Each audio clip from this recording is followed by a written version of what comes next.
Olá, pessoal da primeira série, olha eu aqui novamente para dar continuidade à correção das atividades das aulas 17 e 18.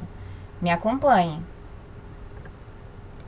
Agora, vamos para os exercícios do Em Classe, Caderno de Exercícios, capítulo 6. Questão 5.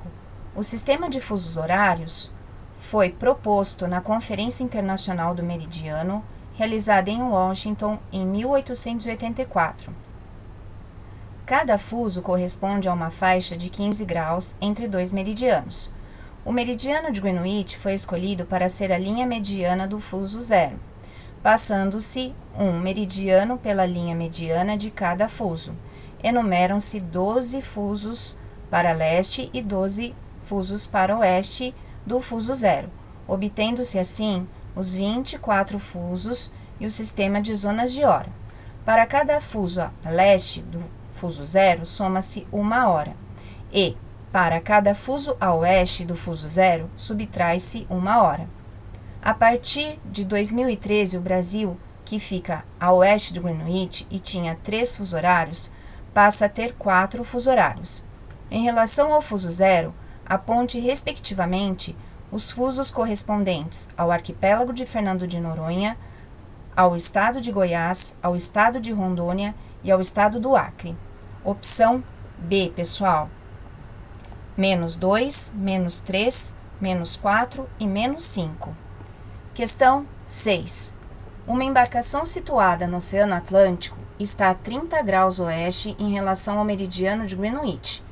Para chegar ao porto do Rio de Janeiro, a embarcação deverá seguir a direção de 12 graus sudoeste na bússola em relação à sua posição atual.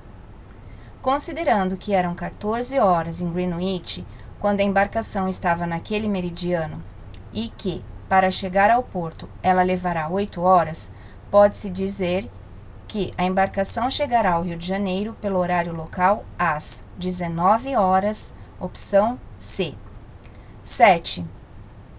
Com a morte do imperador do Japão, a 1 hora e 25 minutos do dia 25 de dezembro de 1926, um fato bastante curioso aconteceu.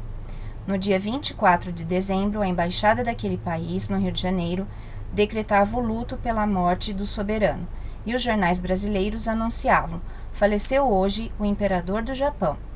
A confusão provocada no Brasil com o anúncio da morte do imperador do Japão naquele ano pode ser esclarecida pela seguinte explicação geográfica: posição do Brasil a leste da linha internacional de data, opção B. Questão 8. Que horas devem marcar os relógios em Nova York, que fica no 5º fuso horário a oeste de Greenwich, quando em São Paulo, que fica no 3º fuso também a oeste, são 12 horas no horário de verão? Opção B, 9 horas. Questão 9. Com relação aos fusos horários, assinale a alternativa incorreta. É a alternativa C. O Brasil possui 3 fusos horários, o primeiro é o oceânico. Na verdade, o Brasil possui 4 fusos horários. Lembra disso, pessoal? Questão 10. Um grupo de pesquisadores partiu de Brasília às 8 horas do dia 8 de março, rumo à cidade de São Francisco, nos Estados Unidos. Sabendo-se que a diferença entre as duas cidades é de 5 fusos horários e que o voo durou 8 horas, os pesquisadores chegaram a São Francisco às 11 horas. Alternativa D de dado.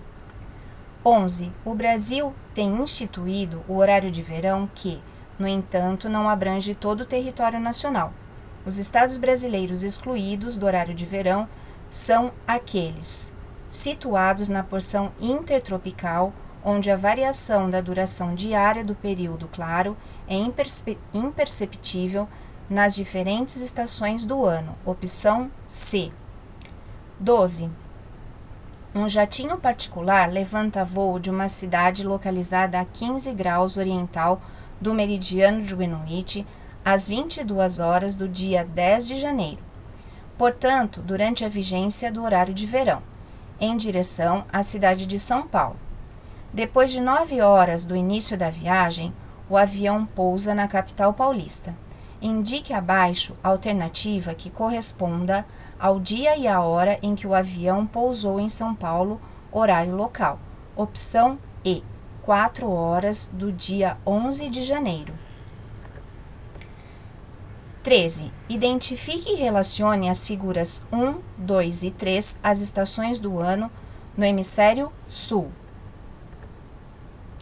Resposta: 1. Inverno. 2. Primavera. 3. Verão. Questão B. Explique as vantagens do período de iluminação para as cidades de São Paulo e Belém, relacionando-as com o horário de verão. Resposta: Belém está mais próxima da linha do Equador. Por isso, a incidência da iluminação solar é praticamente a mesma o ano todo, sem diferenças significativas de duração entre o dia e a noite. São Paulo está mais próxima do Trópico de Capricórnio. Logo, os dias e as noites apresentam duração mais desigual, sendo o verão o período de dias mais longos. Esse fato justifica a adoção do horário de verão. As atividades da cidade iniciam-se mais cedo, aproveitando a iluminação natural, de modo a economizar o uso de eletricidade para iluminação. Questão 14. Cuidado com o que se lê na internet. Que espetáculo! Foto do amanhecer na Europa e África num dia sem nuvens, vista de um satélite em órbita. Observem como as luzes ainda estão acesas em Paris e Barcelona. No entanto, em Londres, Lisboa e Madrid, é dia claro. Com base na leitura do texto e na observação da imagem de satélite acima, identifique e explique um erro relacionado à variação na luminosidade do planeta, utilizando seus conhecimentos acerca dos movimentos da Terra. O erro está relacionado ao texto na interpretação da foto de satélite. A imagem mostra o anoitecer na Europa e na África, e não o amanhecer. O movimento de rotação da Terra em torno de seu eixo imaginário dá-se de oeste para leste, e, assim, os países a leste amanhecem antes dos situados a oeste. Ao anoitecer, a ordem é a mesma, ou seja, primeiro ao leste e depois ao oeste. Seguindo-se essa lógica, confirma-se que a imagem de satélite está mostrando o anoitecer na Europa e na África. Levando-se em consideração os países assinalados na foto, podemos concluir que anoitece primeiro na Itália e por último na Islândia. Desse modo, está errado afirmar que as luzes ainda estão acesas em Paris e Barcelona, quando na verdade elas já estão acesas. Finalizo aqui a correção, pessoal. Até uma próxima!